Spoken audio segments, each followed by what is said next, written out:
Hey you guys, आजकल हम सभी की लाइफ बहुत ही कॉम्प्लेक्स, मेसी और अनसर्टेन हो गई है और हमारी लाइफ के कुछ पार्ट्स हमारे कंट्रोल में हैं और कुछ बिल्कुल भी कंट्रोल में नहीं होते हैं। इस high paced, hyper connected world में अपने आप को ओवरबर्डन करना बहुत आसान हो जाता है। जैसे हम अपना डे स्पेंड करते हैं वैसे हम अपनी लाइफ स्पेंड करेंगे और जैसे हम अपना आने वाला ये आर्ट या उसका नेक्स्ट आर्ट स्पेंड कर रहे हैं मोस्टली वैसे ही हमारा सारा टाइम स्पेंड हो जाता है। इसलिए एक हेल्दी बैलेंस को फाइंड करना और उसे मेंटेन करना बहुत ही ज़्यादा इम्पॉर्टेंट है। सारा दिन में हमारे पास बहुत सी अपॉर्चुनिटीज़ आती हैं, छोटी और बड़ी, जो हमसे हमारा टाइम, एनर्जी और अटेंशन मांगती है। इसलिए हमें बहुत सोच समझ के यहाँ पे टाइम इन्वेस्ट करना है। इसलिए मैं आज आपके साथ 6 ऐसे पॉइंट्स डिस्कस करूँगा जिन्हें अगर आप अपनी लाइफ में अप्लाई करेंगे तो आपकी लाइफ में हेल्थ, हैप्पीनेस, हार्मनी, पीस और वेलबींग कॉन्टीन्यूसली इम्प्रूव होगा और एक अच्छा बैलेंस बना रहेगा। First thing which we need to do is giving up on headphones for a week. जी, मुझे हेडफोन से कोई नफ़रत नहीं है और मुझे भी हेडफोन्स इतने ही पसंद है जितना कि बाकी करोड़ों लोगों को। मैं यहाँ पे सिर्फ ये कह रहा हूँ, इमेजिन करिए एक इंसान अपने घर से ऑफिस जा रहा है, फिर ऑफिस से मीटिंग के लिए, उसके बाद एक और दूसरी मीटिंग, फिर वहाँ से दोबारा ऑफिस और ऑफिस से घर, और इस सारे दौरान वो अपने दिमाग में कंटेंट भरे जा रहा है थ्रू हेडफोन्स जब भी वो ट्रैवल कर रहा है। तो जब वो ऐसा इंसान घर वापस आएगा तो ऑफ कोर्स ही is going to feel very tired, exhausted और कभी कभी हल्का सा सर दर्द भी एक्सपीरियंस कर। अपने खाली समय में म्यूज़िक सुनना या अपनी फेवरेट वेब सीरीज़ देखना किसे पसंद नहीं है, लेकिन सबसे अमेजिंग बात यह है कि जब हम हेडफोन लगाते हैं तो हमारा आउटर वर्ल्ड से कनेक्शन टूट जाता है। हर सिटी में इंटरेस्टिंग और अच्छे लोग होते हैं, लेकिन हम उनसे कनेक्ट नहीं हो पाते जब हमने हेडफोन्स लगाया होता है। हेडफोन लगाने के सबसे ज़्यादा हेल्थ रिस्क पेडेस्ट्रियंस को हो सकते हैं और ये उनके लिए एक सीरियस थ्रेट भी पोज करता है, क्योंकि जब वो हेडफोन लगा के चल रहे हैं तो वो डिस्ट्रैक्टेड हैं और उनका ध्यान अपने जो आसपास का इन्वायरमेंट है उसमें बिल्कुल नहीं होता। ये जिम में हेडफोन्स लगाने से काफ़ी अलग है। ऑडियोलॉजिस्ट ये सजेस्ट करते हैं अगर आप हाई वॉल्यूम पे हमेशा म्यूज़िक सुन रहे हैं ताकि आपको आसपास का शोर नहीं सुनाई दे, तो आपको हेयरिंग लॉस होने की चांसेस काफ़ी बढ़ जाते हैं। ऑफ कोर्स हेडफोन्स हम इसलिए लगाते हैं कि हमारे आसपास का शोर शराबा हमें सुनाई ना दे, लेकिन जब हम ऐसा करते हैं तो हम अपने एक इंडिविजुअल कुकून में आ जाते हैं। उस समय ऐसा होता है कि हमारे आसपास का जो इन्वायरमेंट है, सराउंडिंग है, उससे हम बिल्कुल ही अनअवेयर हो जाते हैं, क्योंकि नेचर हमारे सामने बहुत सारी ऐसी अपॉर्चुनिटीज़ प्रेजेंट करता है कि कोई एक छोटा सा मोमेंट हो जिसमें आप नेचर की ब्यूटी को देख रहे हो या किसी इंटरेस्टिंग स्ट्रेंजर से आप बात कर रहे हो, लेकिन जब हमने हेडफोन्स लगाए हुए हैं तो हम वो सब बिल्कुल भी नहीं कर पाते। हेडफोन्स एक बहुत ही अच्छा डू नॉट डिस्टर्ब साइन का भी काम करते हैं, क्योंकि जैसे ही कोई इंसान हेडफोन्स लगाता है तो वो थोड़ा अनअप्रोचेबल लगता है और उससे बात करते हुए आप एक बारी थोड़ा सोचते हैं। बहुत से लोग ऐसे भी हैं जो म्यूज़िक नहीं सुन रहे होते लेकिन हेडफोन्स इसलिए लगा लेते हैं कि बाकी दुनिया उन्हें तंग ना करे। मैं आपसे यहाँ पे ये नहीं कह रहा हूँ कि हमने हेडफोन पूरी तरह गिव अप करना है।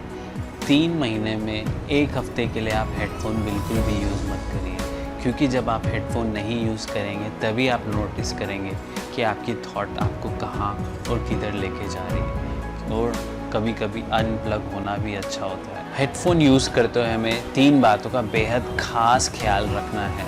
पहली बात, अगर कोई कुछ फीट की दूरी पे आपसे खड़ा है और आप उसकी बात बिल्कुल भी नहीं सुन पा रहे हैं तो आपके ऑडियो का वॉल्यूम बहुत ज़्यादा है, उसे कम करिए। सेकंड बात, अगर आप अपने आर्म लेंथ पे हेडफोन को ले जाते हैं और फिर भी आपको अगर उसका वॉल्यूम सुनाई दे रहा है तो मतलब ज़्यादा है, उसे एडजस्ट करके कम करिए।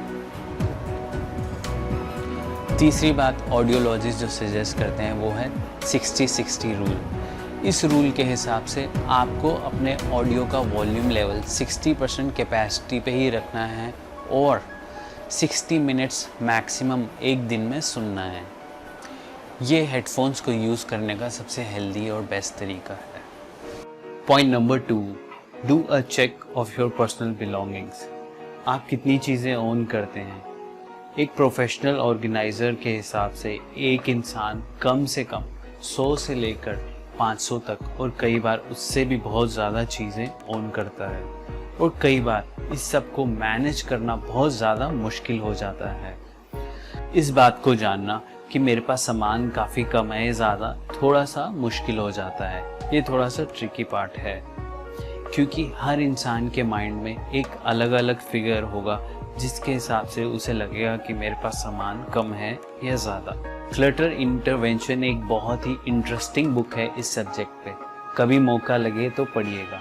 उसके ऑथर के हिसाब से एक सेम चीज़ जो कि किसी इंसान के लिए एकदम बेकार और फालतू हो सकती है, वही किसी दूसरे के लिए काफ़ी यूज़फुल और इम्पॉर्टेंट हो सकती है। अब सबसे ज़रूरी बात यहाँ पे ये समझना होती है कि जिस चीज़ को हमने रखा हुआ है वो हमारे किसी न किसी काम आ रही है और वो हमें पसंद भी है, क्योंकि अगर वो हमारे काम भी नहीं आ रही और कई बार हम उसे पसंद भी नहीं करते तो उसका स्पेस ऑक्यूपाई करना एकदम फालतू है। बहुत सारे रीजंस की वजह से लोग कुछ सामान अपने पास रखना पसंद करते हैं। कई बार हमारे पास ऐसे कुछ कपड़े होते हैं जो कि हमें फिट नहीं आ रहे, लेकिन हमें लगता है कि ओह मैंने तो नया वर्कआउट सिस्टम स्टार्ट किया है और उसी के साथ डाइट प्लान भी चेंज किया है, क्या पता अभी मेरे को फिट आ जाए। बहुत सारी ऐसी बुक्स और मैगज़ीन्स होती है जो हमने काफ़ी टाइम से पलट के भी नहीं देखी, लेकिन वो भी वहीं की वहीं पड़ी हुई है, और हमारे अलमीराज ड्रॉर्स में इतना सारा ऐसा सामान पड़ा होता है जो कि हमें पता भी नहीं कि हम उसे ओन करते हैं, वो भी सारी की सारी जगह घेरे बैठा रहता है। ऐसे सामान को हम कई बार फेंकना इसलिए भी पसंद नहीं करते क्योंकि उसके साथ एक सेंटिमेंटल वैल्यू अटैच होती है, और दूसरा इम्पॉर्टेंट फैक्टर कि वो एक्सपेंसिव भी होते हैं। प्रोफेशनल ऑर्गेनाइजर्स कहते हैं कि ये सारे बहुत अच्छे एक्सक्यूज़ेस हैं, लेकिन हम सामान को फेंकना इसलिए पसंद नहीं करते क्योंकि उसके साथ सेंटिमेंटल वैल्यू के साथ एक मेमोरी भी जुड़ी हुई होती है। जबकि अगर हम उस सामान को फेंक दें तो उसके साथ जो मेमोरी एसोसिएटेड होती है वो डिस्कार्ड नहीं होती, वो हमारे माइंड में वैसी की वैसी बनी रहती है। लेकिन जब हमने उस सामान को वहाँ से हटा दिया तो वो जो जगह उसने घेरी हुई थी और जो क्लटर उसकी वजह से बना हुआ था, एटलीस्ट हम उससे छुटकारा पा जाते हैं। दूसरी सबसे इम्पॉर्टेंट बात जो हमें सामान फेंकने से रोकती है वो होती है मनी फैक्टर। हो सकता है वो सामान एक्सपेंसिव हो, लेकिन हमें यहाँ पे ये समझना है कि हमने उसके ऊपर वो पैसा एक बार लगाया था, वो ऑलरेडी स्पेंड हो चुका है। तो अगर हम उसे अब फेंक रहे हैं तो हम मनी लूज़ नहीं कर रहे। हमें कभी कभार ऐसा भी लगता है कि ये सामान क्या पता मैं फ्यूचर में कभी यूज़ कर लूँ, मेरे किसी काम आ जाए, लेकिन सबसे अच्छा गोल्डन रूल ये है कि अगर आपने किसी सामान को 8-9 महीने में नहीं यूज़ करा तो पॉसिबिलिटी बहुत ही कम है कि आप उसे कभी आगे भी यूज़ करेंगे। क्लटर के एक जगह इकट्ठे हो जाने से फिजिकल सरफेस स्पेस तो ब्लॉक ही हो जाती है। लोकेशन ऐप पिक्सी ने एक सर्वे किया था जिसमें उन्हें ये मिला कि हर इंसान साल में पूरे 3 दिन ऐसी चीज़ों को ढूंढने में लगाता है जो कि वो रख के कहीं भूल गया है, जैसे कि आपके घर की कीज़ या कार की keys, cell phones, eye glasses, remote controls. 60% respondents ने ये बोला कि वो इन सब चीज़ों को ढूंढने के कारण अपने स्कूल, ऑफिस और अपॉइंटमेंट या मीटिंग के लिए भी लेट हो गए थे। घर के आसपास चीज़ों को भूलने की ये जो हैबिट है ये काफ़ी एक्सपेंसिव भी साबित हो सकती है, क्योंकि हमें जब राइट मौके पे वो चीज़ नहीं मिलती है तो उसे रिप्लेस करने के लिए हमें उसके ऊपर दोबारा पैसा लगाना पड़ता है, जो कि हम ऑलरेडी ओन करते हैं या हम भूल गए कि हमने कहाँ रखी है। टाइम और मनी के अलावा क्लटर का इम्पैक्ट हमारी हेल्थ पे भी होता है।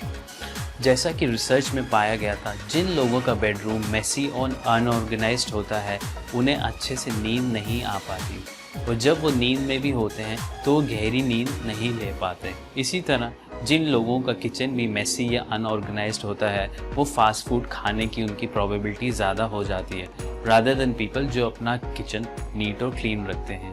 Point number 3, listening to an album from start to finish. काफ़ी समय पहले एक ऐसा ट्रेंड था कि म्यूज़िक आर्टिस्ट 1 से 2 सिंगल ट्रैक रिलीज़ करते थे अपनी एक पूरी एल्बम को प्रमोट करने के लिए। धीरे धीरे टाइम के साथ वो ट्रेंड चेंज हुआ और आजकल बहुत सारे म्यूज़िक आर्टिस्ट 2, 3, 4 और कई बार 6 इंडिविजुअल ट्रैक रिलीज़ करते हैं, जो कि एक पूरी एल्बम नहीं होती है। और फिर आजकल हमारे पास स्ट्रीमिंग सर्विसेज है, सैटेलाइट रेडियो है और फिर यूट्यूब भी है, इसलिए हम ज़्यादातर अपने फेवरेट गाने ही सुनना पसंद करते हैं। हम ज़्यादातर टाइम ट्रैक्स को स्किप करके अपने इंडिविजुअल पसंद के गाने पे आ जाते हैं और उसे ही सुनते रहते हैं, लेकिन कभी भी हमारे माइंड में ये थॉट नहीं आती कि हमें इस एल्बम को पूरा सुनना चाहिए, क्योंकि जब हम ऐसा नहीं कर रहे होते तो हम उस आर्टिस्ट के प्रोजेक्ट के साथ डीपर लेवल पे कनेक्ट होने की अपॉर्चुनिटी खो देते हैं।